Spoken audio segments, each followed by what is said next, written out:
बिस्मिल्लाहिर्रहमानिर्रहीम। अस्सलाम वालेकुम। राइश देहात में हुई और जिस घर में मैं पैदा हुई वहाँ माहौल में गुर्बत के फल हमेशा पके हुए देखे। जराई जमीन जो विरासत में वालिद साहब को मिली वो 4 एकड़ थी। हम 7 बहन भाई थे, जिसमें मुझे मिलाकर कुल 3 बहनें और 4 भाई थे।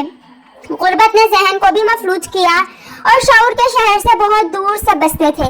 माँ के बारे में ये कहूँ कि एक अल्लाह लोग थी तो बेजाना होगा। महरूमियों का बोझ हमेशा जिस्मानी मारपीट की सूरत में झेला, लेकिन ना कभी वालिद से लड़ी और ना घर छोड़ने की धमकी दी। हालांकि मेका चंद घर छोड़कर था।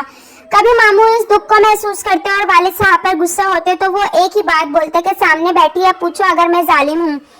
छोटी मोटी बातें तो हर घर में होती हैं। वालिदा सर झुकाकर अपना वजन वालिद के पलड़े डालकर उनको सुरखुरू कर देती, जिसका फल अगली पिटाई में चंद दिन के वक्फे की सूरत में मिलता। जैसा कि मैंने बताया कि शऊर की कमी थी, इसलिए रिश्ते का एहतराम क्या होता है। हम लड़कियां माँ का दुख समझने के जब कायल हुई, उस वक्त तक सुनहरा दौर उनका चांदी के बालों में तब्दील हो चुका। लेकिन कहते हैं ना कि जिसका कोई नहीं उसका रब, तो एक दिन ऊपर वाले को तरस आ गया। अब्बा घर पर हुक्के के कश लगा रहा था कि बड़ा भाई जो अब काश्तकारी देखता था बड़े गुस्से से अंदर आया। खिलाफे तवक्का घर देखकर अब्बा ने पूछा कि इस टाइम कैसे आ गया। माँ सहम गई और कहने लगी कि खाना लेट हो गया, आज टांग में शदीद दर्द था, तो सोचा था कि स्कूल से छोटा आ जाता तो इसके हाथ भिजवा देती।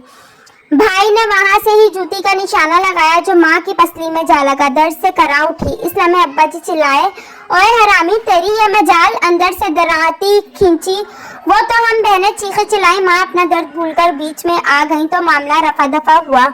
आस पड़ोस के घर से भी आंखें झांकने लगी। औरत की आवाज का चीखना तो मामूल था, लेकिन मर्दों का शोर पहली दफा बरपा हुआ तो मुतजस्सिस चेहरे और आंखें सवाल करती नजर आईं। भाई गलती क्या मानता, यही कहता रहा कि अब्बा तुझसे सीखा है कि गुस्सा किसी बात का हो निकालना इस औरत पर है। अब्बा के चेहरे पर पहली दफा कुर्बो अलम देखा, आंखें भीगी और फिर बड़ी गहरी सोच खामोशी इख्तियार कर ली। एक खाला शहर ब्याई गई थी, शक्ल की चांद और सीरत की देवी थी। मुझसे खास मोहब्बत रखती थी, मुझे शहर साथ ले गई जैसे तैसे भी, लेकिन 8 तक स्कूल में मैंने पढ़ लिया था। शहर में 2 साल रही। खाला के बच्चे स्कूल जाते और मैं सिलाई कढ़ाई सीखती। एक दिन खाला ने कहा कि मेरी बच्ची तू पढ़ ले, दिमाग तेरा तेज है। गाँव से करीब ही मैट्रिक तक स्कूल हो गया, उसके बाद आ जाना, मेरी बेटी के साथ कॉलेज चली जाना। इतनी समझ मुझ में आ गई थी कि पढ़ने लिखने में मुमकिन है कि रिश्ता अच्छा मुयस्सर आ जाए, क्योंकि मैं अपनी माँ जैसी जिंदगी नहीं गुजारना चाहती थी। बस इस नसीहत को दिल में बिठाया। वापस आकर तालीमी सिलसिले को जोड़ा। मैट्रिक करने के बाद अब्बा जी और भाइयों की तरफ से वाजिया जवाब मिल गया कि क्या करना पढ़ लिख कर, और ना इतने पैसे के खर्च उठाए। खाला को चिट्ठी लिख छोड़ी, वो आई और साथ ले गई। शहर में रहकर तालीम भी बीए तक हासिल की। जहनी कुशादगी में इजाफा हुआ और सबसे बढ़कर ख्वाब देखने वाली आंखें पाली। वापस गई तो छोटे भाइयों की तालीम पर तवज्जो की, जिसकी वजह से उन्होंने मैट्रिक तक तालीम हासिल की। मैंने भी एक स्कूल में बतौर टीचर नौकरी कर ली। पैसे भी मिल जाते और दिमाग भी रोशन रहता। न जाने कब मैं इस घर की बड़ी बनी। पैसा जोड़ती दोनों छोटी बहनों के ब्याह में ये पैसे काम आ गए। अब्बा जी जो अब खामोश रहते थे, उनकी आंखों में शुक्र के जज्बात आंसुओं की सूरत में नजर आते। मैं तो खुद को फरामोश कर बैठी, लेकिन माँ और अब्बा जी ने एक दिन खामोशी से बताया कि कल तुझे देखने आ रहे हैं। उम्र का सफर तेरा बीत रहा है, तू बस तो अपने घर बस जा। ये लड़के रह जाएंगे, उनका भी कुछ हो जाएगा, लेकिन तेरा ब्याह एक कर्ज भी है और फर्ज भी। गांव की लड़की इस वक्त बीए पास हो तो देखने वाले ऐसे देखते थे कि जैसे कोई अजूबा हो। शक्ल मेरी ठीक थी। शहर में रहे सालों ने संवरना भी सिखा दिया था, इस वजह से देखा और पसंद कर लिया। एक नन ने हल्के से कहा कि उम्र की बड़ी है, तो दूसरी फौरन बोली कि भाई कौन सा फीडर पीता है, 40 से कुछ ऊपर ही होगा। मामला तय हुए। आने वाली गंदम की कटाई पर शादी तय हुई। मैं इस हद तक खुश थी कि सफर पुलिस में है तो पढ़ा लिखा है। मेरी आंखों के ख्वाब जो कहीं गुम हो गए थे ऊद आए। ताबीर करीब तर नजर आने लगी। हमारे गांव से कोई 50 मील पर मेरा ससुराल था। शहर से करीब था। जफर मोटरसाइकिल पर थाने जाता तो जो शहर में था। बातें खूब करना जानता था। सिपाही था, लेकिन कपड़ों की आन शान से किसी अफसर से क्या कम लगता। दराज कद, कुछ जराई जमीन भी थी जो ठेका पर दी हुई थी। गुजारा अच्छा चलता था। जफर के अंदर कहीं एक गंवार छुपा हुआ था। तमाम तर खूबियों के बावजूद जब उसका गंवार अंदर से आता तो कहीं मुझे अब्बा जी की जवानी का अक्स नजर आता। मैं उसे सोचकर सहम जाती। 5 साल के अरसे में मुझे अल्लाह ने 2 बेटियों से नवाजा और मैं जवानी की हदूद से पहले ही निकल चुकी थी। 2 बेटियों के बाद कुदरती तौर पर मां बनने से महरूम हो गई। जफर को जब पता चला तो चिड़चिड़ा रहने लगा। इस तबीयत की वजह से उसका गवार कहीं पनपने लगा। कभी कभार जो हाथ उठता था वो अक्सर हरकत करने लगा, लेकिन जब मैं दबा सा एहतजाज करती तो ऐसा सीधा होता कि जैसे कभी दोबारा ये गलती ना करेगा। मैं जानती थी कि बेटे की ख्वाहिश उसको बेचैन करती है। उसका इजहार करता भी था, लेकिन अजीब फितरत का था कि जब मैं उसे कहती कि जफर तुम चाहो तो दूसरी शादी कर लो, क्या पता अल्लाह दूसरी से बेटा अता कर दे, तो फौरन कहता कि तू दिल ना छोटा किया कर, क्या पता दूसरी से भी ना हो तो जरूर सौगन तुझ पर लाऊं। और जब मैं खामोश रहती तो बेटे की महरूमी का जिक्र करता। सच पूछे तो मैं उसे समझ ही नहीं पाती थी, लेकिन इसकी तबीयत में चिड़चिड़ापन बढ़ता ही जा रहा था।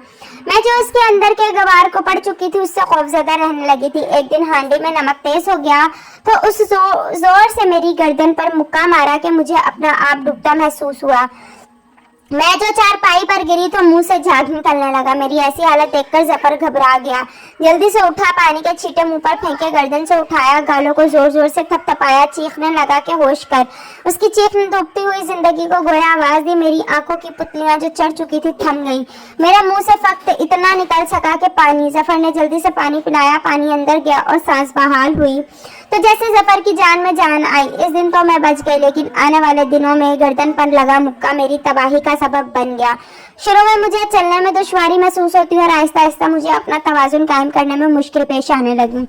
इस वाक्य के बाद अगरचे मैं बच गई, लेकिन जफर के अंदर छुपे गवार की मौत वाक़या हो गई। उसने बड़ी दिलजोई के हाथ जोड़ जोड़ कर माफी मांगता। इलाज में कसर ना उठा रखी, लेकिन मेरी हालत बदतर होती चली गई। आखिरकार बात न्यूरो सर्जन तक चली गई। सिटी स्कैन करवाए तो वजह पता लगी कि हराम मगज पर लगी चोट से जहन और जिस्म का बाहमी राब्ता निजाम कमजोर हो चुका है और आने वाले दिनों में यह मुकम्मल नाकारा हो सकता है, जिससे मुकम्मल जिस्म बेहिस हो जाएगा। इस दिन जफर ने घर पर आकर पैर पकड़कर माफी मांगी, तड़पा, रोया, चिल्लाया, लेकिन यह सब बेसूद था। मैं माजूर होकर चारपाई पर पड़ गई। बच्चियां छोटी थी, कैसे संभालती। मेरी माँ अभी अपनी बूढ़ी हड्डियों का बोझ उठाए मुझे संभालने आ गई। साल भर गुजरा तो एक दिन अब्बा जी मेरा पता लेने पहुंचे। हम तीनों ने एक फैसला किया। रात जफर जब ड्यूटी से वापस आया तो अब्बा जी ने उसे कहा कि जफर हमने ये फैसला किया कि तू दूसरी शादी कर ले, इसे हम अपने घर ले जाएंगे। मेरी घरवाली कब तक यहाँ बैठेगी? बच्चियाँ छोटी हैं, तू शादी करके औरत ले आ जो तुझे और इन बच्चियों को संभाल ले। इसको घर में जवान बहुएं हैं, मिलजुल कर संभाल लेंगी। जफर ने कुछ तामुल के बाद हामी भर ली। एक रुखसत होकर आई और दूसरी रुखसत होकर चली गई। होटल भिजाती एम्बुलेंस में मुझे उसी घर में मुंतकिल किया जहां से कभी मैं कार में रुखसत होकर जफर के घर गई थी। जिंदगी भागती थी, लेकिन मेरे लिए रेंगने लगी। 2 भाभियां दिन को देखती और रात को माँ। जफर हफ्ते में एक दिन बच्चों के साथ आता और कभी कभार मेरी सोकन को ले आता। हर दफा माफी मांगता और मैं खामोश हो जाती। पता नहीं क्यों वह इस बात पर इसरार ना करता कि मैं अपने मुंह से कहूँ कि मैंने उसे माफ कर दिया। मेरी जबान से कुजा कभी दिल के नहा खाने से भी उसके लिए माफी की सदा ना आती। जब भी सोकन को साथ लाता तो मैं उसके पेट को देखती जो बढ़ता जा रहा था। उस समय मुझे ऐसा महसूस होता कि मेरे जिस्म से उतरने वाला मांस मेरी सोकन के पेट में बच्चे की सूरत में मुंतकिल हो रहा है। मैं सूख कर पंजर बन गई और मेरी सोकन 9 माह के पेट से। आखिर वो दिन आया कि जफर का बेटा पैदा हुआ। बेहद खुश था। मिठाई का टोकरा लाया, गांव भर में तकसीम किया। इस दिन मुझे यकीन हो गया कि ये बेटा मेरे गोश्त से जो मेरे बदन को छोड़ चुका उससे बना है। छिला पूरा हुआ तो जफर सोकन और बच्चे के साथ मुझे मिलने आया। सोकन ने बच्चा मेरे ऊपर लिटा कर कहा कि ये हमारा नहीं तेरा है, और मेरा यकीन कामिल हो गया कि इसका बदन मेरे गोश्त से बना है। वक्त मेरे लिए रेंगता ही रहा, लेकिन मुझसे दूर वो वक्त भाग रहा था। 2 साल गुजरे, मेरी सिर्फ आवाज बाकी रह गई थी। एक दिन जफर अकेला ही आया, मेरे कमरे में भी नहीं आया। बाहर बरामदे में कुर्सी पर अब्बा जी और माँ के साथ बैठा रहा। मैं चारपाई पर लेटी उसे देख रही थी। उसकी आवाज मेरे कानों में नहीं पड़ रही थी। इस दौरान 2 दफा ऐसा हुआ कि उसकी आंखें मुझसे चार हुई। मैं मुंतजिर रही कि वो अंदर आएगा, लेकिन वो मुझसे मिले बगैर चला गया। थोड़ी देर बाद माँ अंदर आई और रोने लगी। मैंने वजह पूछी तो कहने लगी कि जफर कह रहा था कि तू अब बचेगी नहीं। साथ साथ आंसू साफ करती जाती और बोलती जाती कि बोल गया है कि जब ये मर जाएगी तो मैं इसे अपने गांव में दफनाऊंगा। इस रात माँ रोती थी और कहती थी कि अल्लाह मेरे बाद इसे उठाना, मैं तुझे अपने सब्र का वास्ता देती हूँ, कब्र तैयार है तो मैं भी मरने को तैयार हूँ। इस रात माँ ऐसे करा रही थी कि मुझे वो दिन याद आ गया जब भाई ने जूती मारी थी तो माँ दर्द से करा रही थी। न जाने क्यों मुझे माँ के कराने के बाद अब्बा जी की गहरी खामोशी याद आई और मैं अंदर से हिल गई। सुबह सवेरे सरहाने पड़ा, मोबाइल चीखा तो आँख खुली, जफर के नंबर से फोन था। मैं समझ गई कि कल मुझसे मिले बगैर चला गया तो शायद इसलिए फोन किया। मैंने कॉल उठाई तो दूसरी तरफ से मेरी बेटी की आवाज़ थी जो रोती हुई बता रही थी कि सुबह ड्यूटी से आते हुए अब्बू का मोटरसाइकिल पर एक्सीडेंट हो गया और वो मौका पर ही दम तोड़ गए। स्वयं के बाद भाई ने बताया कि गोरकन कह रहा था कि जफर चंद दिन पहले आया था और कह गया था कि चाचा एक कब्र तैयार रखना, कभी भी जरूरत पड़ सकती है। उसके बाद से अब तक उस गांव में मशहूर है कि पुलिस वाला बड़ा अल्लाह वाला था कि अपनी मौत का उसे इल्म हो गया था। मैं अब भी जिंदा हूँ। दोनों बेटियां मेरे पास आ गईं और एक दिन मेरी सौकन आई और जफर का बेटा मेरी गोद में डाल गई, ये कहकर के जहां अब उसका रिश्ता हो रहा है वो लड़के को कबूल नहीं कर रहे। मेरा यकीन अब कामिल ईमान बन चुका था कि ये बच्चा मेरे गोद से ही बना है। फ्रेंड्स, अगर स्टोरी अच्छी लगे तो मेरे चैनल को सब्सक्राइब करें, बेल आइकन को प्रेस करें। मिलते हैं एक नेक्स्ट वीडियो में, तब तक के लिए अपना ख्याल रखिएगा। अल्लाह हाफ़िज़।